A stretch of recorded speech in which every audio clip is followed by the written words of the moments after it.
मिसाल के तौर पे हमारी यूजर स्टोरी नंबर 5 है। यूजर स्टोरी नंबर 5 ये थी कि a day below minimum can be detected, यानी एक इनवैलिड वैल्यू ऑफ डे को पकड़ ले सिस्टम। तो इधर टेस्ट केस यहाँ पे इधर लिखा हुआ है, ये जो टेस्ट केस लिखा हुआ है इस टेस्ट केस को इसमें हमें इनपुट आ रही है 0 जो कि डे की वैल्यू है, 11 मंथ की वैल्यू है, 2005 ईयर की वैल्यू है। एक्सपेक्टेड आउटपुट ये है कि एक मैसेज आना चाहिए कि 0 इज बिलो मिनिमम। अब to meet this test case, yeah, to make this test case possible, what we will do as a developer, the developer should write this piece of code such that this particular output is observed. तो इसने क्या करना है, इसने एक check लगा लिया जिसमें उसने डे की वैल्यू एक रेंज से नीचे चेक कर लिया और उसके अगेंस्ट एक मैसेज दे दिया क्योंकि expected output is below minimum, 0 is below minimum की आउटपुट है, तो this day is below minimum की हमें आउटपुट मिल गई है।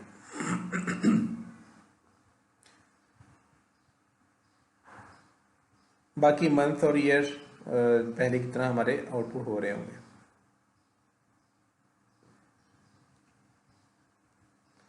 User story number 6, a day above maximum can be detected. अब यहाँ पर भी एक रेंज ही है, ये जो रेंज है ये अब हम अपर रेंज की तरफ चले गए हैं। ये टेस्ट केस हम बनाने की कोशिश कर रहे हैं, बनाया हमने, उसका डेटा तो लिया, हमने 32 ले लिया in for the variable day. बाकी दोनों वैलिड वैल्यूज़ हैं। ये सब चीज़ें हम देख चुके हैं अपनी पुरानी टेस्टिंग के जो भी टेक्निक्स हमने देखी हैं उनके अंदर। तो बाकी 11 और 2005 वैलिड वैल्यूज़ हैं और 32 हमने एक इनवैलिड वैल्यू ली है। Now we want that the resultant system actually detects this problem and gives us a message that 32 is a value which is above maximum allowed value. तो अब हमने वंस अगेन जो बोल्ड में code लिखा गया है ये वो कोड है जो अभी अभी ऐड हुआ है, बाकी कोड अब हमारा प्रोग्राम का पार्ट बन चुका हुआ है। Now there is a check which sees that the value for the variable day is greater than 31. If this is the case तो ये मैसेज शो कर देगा, एरर मैसेज जो रिक्वायर्ड था। अदरवाइज वो पहले की तरह day, month and year display कर देगा प्रोग्राम हमारा। अब ये this is the bare minimum code required to met this particular test case requirements. यहाँ पर सपोज हमें फिर समझ आती है कि हमें रीफैक्टर करने की ज़रूरत है तो हम रीफैक्टर कर सकते हैं। हमने जो रीफैक्टर किया कोड तो हमने एक नेस्टेड इफ लगा ली और नेस्टेड इफ लगा के हमने अपना कोड उसका स्ट्रक्चर बदल दिया। वंस अगेन ये बताता चलूँ कि हमारा मकसद यहाँ पर ये डिसाइड करना नहीं है कि कौन सी अप्रोच बेहतर थी रीफैक्टरिंग की या किस रीफैक्टरिंग को हम कह सकते हैं दूसरी रीफैक्टरिंग से बेहतर थी। हम सिर्फ यहाँ पर ये ऑब्जर्व करना चाह रहे हैं कि ड्यूरिंग टेस्ट ड्रिवन डेवलपमेंट किस तरह से हम किसी पॉइंट पर ये डिटर्मिन करने के बाद कि अब रीफैक्टरिंग की ज़रूरत पड़ेगी हम कैसे रीफैक्टरिंग परफॉर्म कर सकते हैं और हमारी टेस्ट ड्रिवन अप्रोच कैसे चलती है।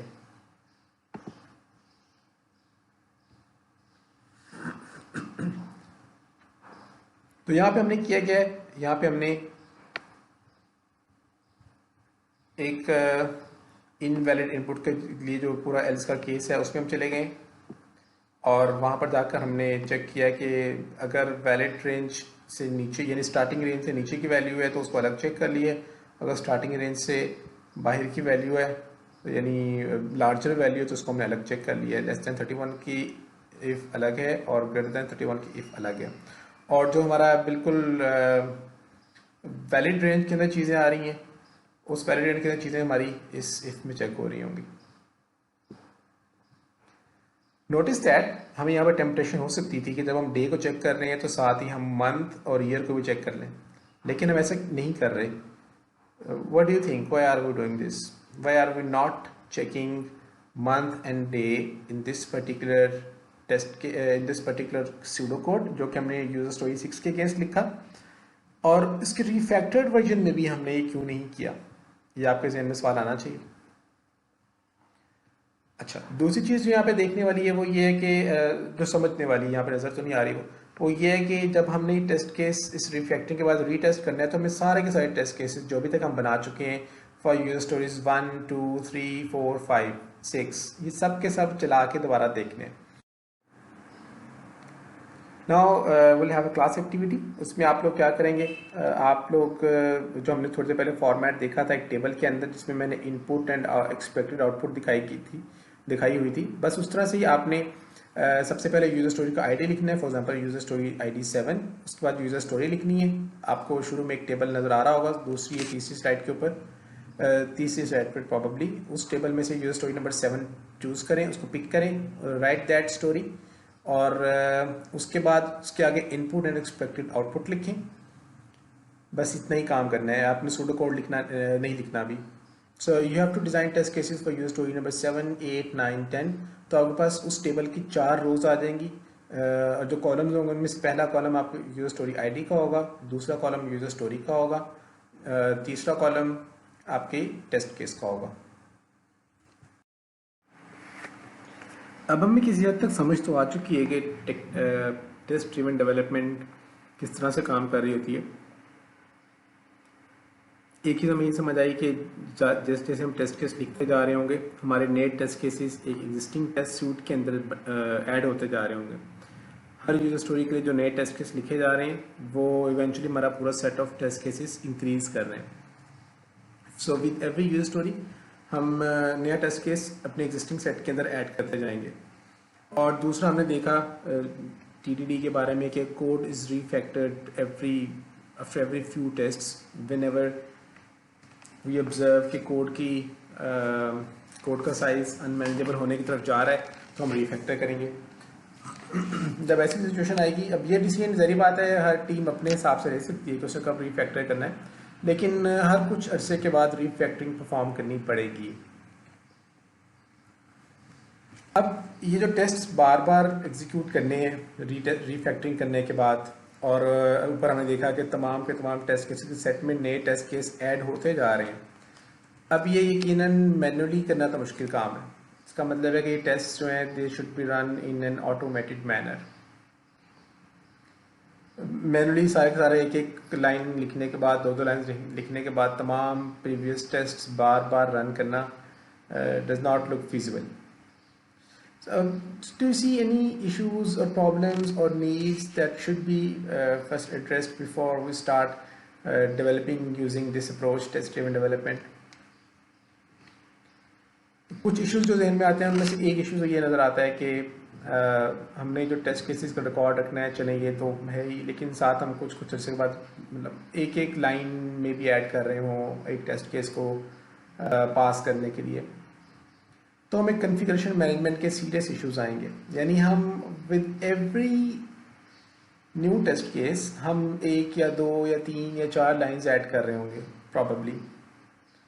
अब ये हम हर एक दफ़ा एक लाइन ऐड की और कॉन्फ़िगरेशन आइटम हमारा ये कोड जो होगा कॉन्फ़िगरेशन आइटम कहलाएगा। अब हम इसको चेक इन करें after each and every line तो ठीक ठाक वर्जन्स बन जाएंगे। इसी एप्लीकेशन अगर हम देखें जो हम एग्जांपल देख रहे थे अपनी नेक्स्ट डेट फंक्शन की, इसके 4 टेस्ट केस लिखे हैं हमने और हमें 6 वर्जन्स मिल चुके हैं अभी तक इसके। वो 6 वर्जन्स कौन कौन से हैं? जो पहले टेस्ट केस के बाद हमने 2 लाइनें लिखी थी, फिर दूसरे के बाद भी कुछ 1 2 3 लाइन्स लिखी थी, तीसरे के बाद फिर 3 लाइन्स थी, चौथे के बाद फिर 3 लाइन्स थी, और फिर हमने रीफैक्टर किया था। रीफैक्टर करने के बाद हमें फिर एक और वर्जन मिल गया था। एक्चुअली 5 वर्जन मिल गए थे 4 टेस्ट केसेस के अगेंस्ट। तो इसका मतलब है कि ये तो बहुत ज़्यादा वर्जन्स बन जाएंगे। So what should we do then? जब हम टेस्ट ड्रिवन डेवलपमेंट कर रहे होंगे तो फिर हमें ये डिसाइड करना पड़ेगा। जैसे हमें ये डिसाइड करना है कि रीफैक्टर कब करना है कब नहीं करना है, ये खुद डिसाइड करना है ना। तो ऐसे हमें डिसाइड करना है कि हमें किस वक्त उसको कॉन्फ़िगरेशन आइटम बनाना है, किस वक्त कॉन्फ़िगरेशन आइटम नहीं बनाना, यानी कॉन्फ़िगरेशन मैनेजमेंट कब का एक्शन कब लेना है और कब नहीं लेना। तो आमतौर पे होता ही है, एक कहने की एक गाइडलाइन है कि जो रीफैक्टरिंग पॉइंट्स हैं, यानी ऐसे पॉइंट्स जहाँ पर हमने कोड को रीफैक्टर किया और all test cases that have been executed so far have passed, this point is a good candidate for a configuration management action. कि यहाँ पर हम कह सकते हैं अच्छा इधर हम एक वर्जन लगा सकते हैं। तो इसको हम कॉन्फ़िगरेशन आइटम का स्टेटस के तौर पर इस हिस्से को हम कॉन्फ़िगरेशन आइटम का स्टेटस दे सकते हैं। तो कॉन्फ़िगरेशन मैनेजमेंट का इशू तो इस तरह से रिजॉल्व हो सकता है कि हमारे बहुत सारे जो वर्जन्स बन रहे थे उनको हमने रिड्यूस कर लिया बाय आइडेंटिफाइंग सर्टेन पॉइंट्स। अभी जो ऑटोमेटेड रन करने वाली बात है, इसका मतलब है कि हमारे पास कोई ना कोई फ्रेमवर्क होना चाहिए। अगर हमारे पास फ्रेमवर्क ना हो तो हम टेस्ट ड्रिवन डेवलपमेंट नहीं कर सकते। तो यानी अगर हम एक ऐसी लैंग्वेज में काम कर रहे हैं, प्रोग्रामिंग लैंग्वेज में, जिसके लिए हमें ऑटोमेटेड मैनर में टेस्ट रन करने की कैपेबिलिटी ना मिल रही हो, हमें टूल सपोर्ट अवेलेबल ना हो, तो हमें चाहिए कि हम टेस्ट ड्रिवन डेवलपमेंट मत करें। उस केस में हमारे पास ऑप्शन क्या होगी, लैंग्वेज चेंज करने की ऑप्शन है, कोई और लैंग्वेज चूज़ कर लें। और टेस्ट केस डेवलप करते हुए, टेस्ट ड्रिवन डेवलपमेंट परफॉर्म करते हुए हमें काफ़ी सारे फ्रेमवर्क्स नज़र आते हैं। जैसे जावा के अंदर प्रोग्राम लिखा हुआ है, अभी राइट साइड में नज़र आ रहा है एक प्रोग्राम जावा में लिखा हुआ है इसी नेक्स्ट स्टेट फंक्शन के लिए। इस प्रोग्राम का थोड़ा सा हिस्सा मैंने कॉपी किया हुआ है, अभी सिर्फ ये पूरा प्रोग्राम नहीं है। ये सपोज वैलिड डेट की क्लास है जो जावा में लिखी गई है। अब इसको टेस्ट करने के लिए हमें फ्रेमवर्क जे यूनिट मिल जाएगा। जे यूनिट हमें इसके तमाम टेस्ट केसेस एक एक करके एग्जीक्यूट करने की कैपेबिलिटी दे देगा। हमारे पास मुख्तलिफ प्रोग्रामिंग लैंग्वेज के लिए मुख्तलिफ सॉफ्टवेयर या फ्रेमवर्क्स अवेलेबल हैं। जैसे पाइथन में अगर कोई काम करना चाह रहा हो तो पाई यूनिट मिल जाएगा हमें। अगर वो पीएचपी में काम करना चाह रहा हो और उसमें टेस्ट ड्रिवन डेवलपमेंट करना चाह रहा हो तो हम पीएचपी यूनिट मिल जाएगा उसके लिए। .NET वालों के लिए N यूनिट होगा, ऑब्जेक्टिव सी वालों के लिए OBJ-C यूनिट होगा, और there is range of frameworks available जो हमारी सपोर्ट के लिए मौजूद हैं और हम उनको इस्तेमाल कर सकते हैं। ज़रा सा जे यूनिट को देख लेते हैं कि वो इस क्लास को, फॉर एग्जांपल इस क्लास में अगर हम देखें तो दो मेथड्स हैं। एक मेथड कौन सा है, जो अभी मैंने सिर्फ कॉपी किए हैं, दो कॉपी किए हैं। इनमें से एक हमें नज़र आ रहा है इज़ लीप का काम है कि उसे चेक करना है कि input year is leap year और नॉट, ये बूलियन रिटर्न करता है। और दूसरा है वैलिड रेंज फॉर डे का। ये इनपुट जब कोई पैरामीटर डे आता है तो उसके बारे में बताता है कि ये वैलिड रेंज में आई है वैल्यू या नहीं आई। ये वैलिड रेंज क्या थी, 1 से 31 तक की रेंज वैलिड थी, इंक्लूसिव 131। अब अगर मैं चाहूँ कि इसके अगेंस्ट में जे यूनिट टेस्ट केस लिख दूँ तो उसकी शक्ल कुछ इस किस्म की होगी कि हमारे पास जे यूनिट का फ्रेमवर्क पहले से इंस्टॉल्ड होगा। अगर कुछ लोगों के पास इक्लिप्स है तो उसके साथ ही आया ही होगा उनके पास, वरना एज ए प्लगइन भी वो उसको ऐड कर सकते हैं। तो जे यूनिट फ्रेमवर्क की एक टेस्ट केस क्लास को अपने इनहेरिट करने आप एक्सटेंड करें और अपनी एक वैलिड डेट को टेस्ट करने के लिए आपने ये टेस्ट क्लास बना ली है। ये टेस्ट क्लास मल्टीपल, यहाँ पर हमें नज़र आ रहा है कि एक इस test case against activity perform हो रही है, ये टेस्ट केस है 1900 का, एक 1999 का। तो यहाँ पे 6 मुख्तलिफ टेस्ट केसेस की कॉरस्पॉन्डिंग कॉल्स की जा रही हैं। तो इस टेस्ट क्लास के पहले मेथड के अंदर हम क्या चेक कर रहे हैं, हम इज़ लीप का टेस्ट कर रहे हैं। इज़ लीप को हम टेस्ट करना चाह रहे हैं कि इज़ लीप सही काम करता है या नहीं करता। तो जे यूनिट में असर्ट इक्वल्स का मेथड इस्तेमाल होता है। असर्ट इक्वल्स का क्या काम है, असर्शंस क्या होती हैं, असर्शंस होती हैं जो बताते हैं इफ समथिंग इज ट्रू और फॉल्स, इसके बारे में बता रहे होते हैं असर्शंस। तो असर्ट इक्वल्स सिर्फ ये कहता है कि अगर मेरे इस पर्टिकुलर कॉल पे यानी वैलिडेट क्लास के इस लीप मेथड पर जब मैंने एक टेस्ट केस जिसके अंदर इनपुट मेरी ईयर की इनपुट 2000 थी, तो तब क्या रिस्पॉन्स आना चाहिए, यानी क्या बिहेवियर आना चाहिए। वो कह रहा है कि इसकी वैल्यू ट्रू, इस पर्टिकुलर इनपुट के ऊपर ट्रू रिटर्न होना चाहिए। होगा ये कि इस लीप शुड से कि 2000 इज लीप ईयर, तो ये ट्रू होना चाहिए। तो इसको अगर हम देखें तो ये कहना ये चाह रहा है कि इस लीप ने इस केस में ट्रू जो वैल्यू आएगी उसको उसका रिजल्ट ट्रू आना चाहिए। इस लीप का जो चाहिए कि इसका रिजल्ट ट्रू करे।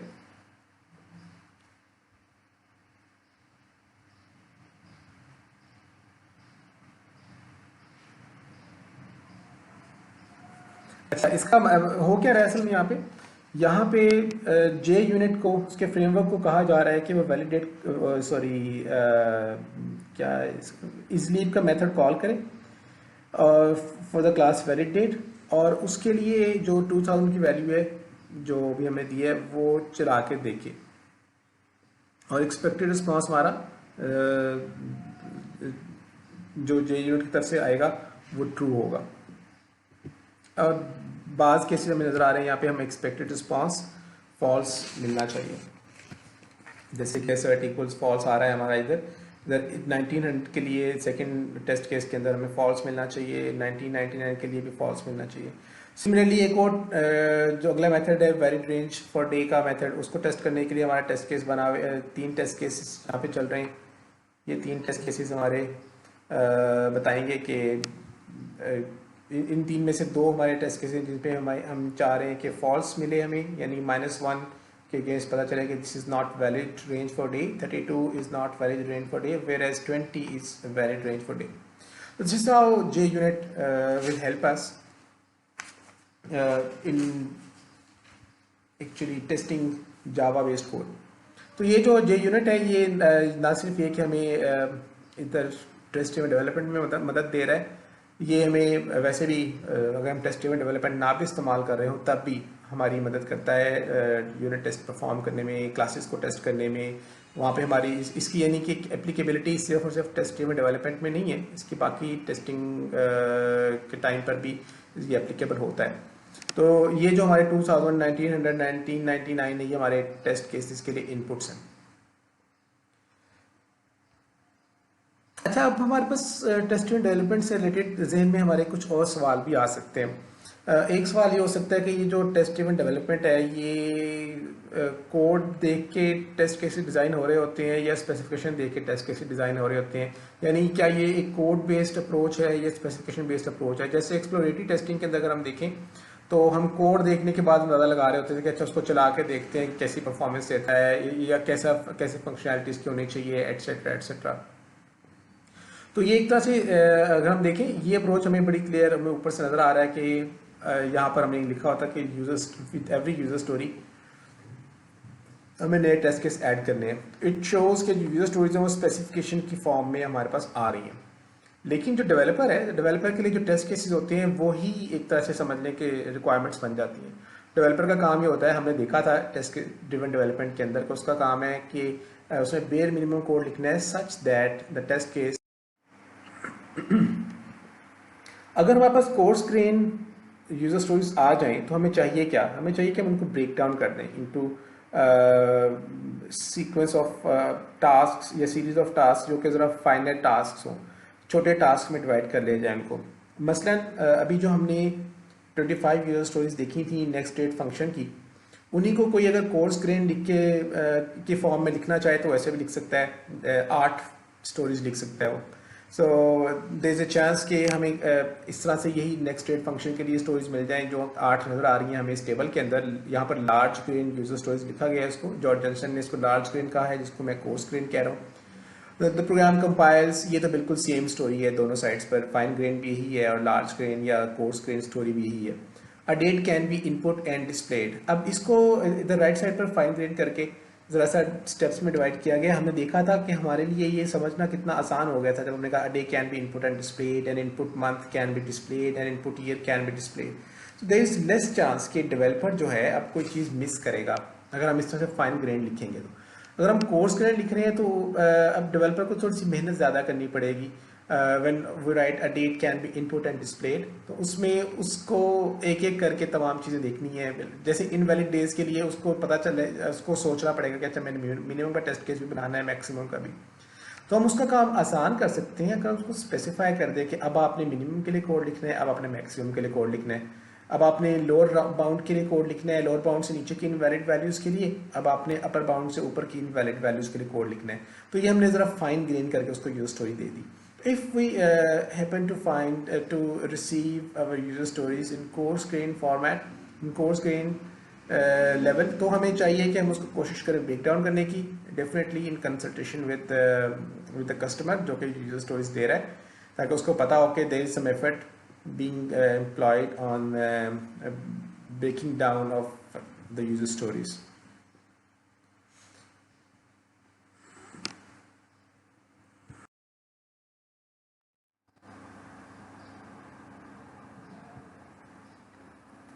ज़रा सा टेक्निकल ज़रा सा टेस्ट ड्रिवन डेवलपमेंट की भी हम देख लेते हैं, कोई प्रोज एंड कॉन्स या कोई एडवांटेजेस डिसएडवांटेजेस क्या हमें नज़र आ सकते हैं।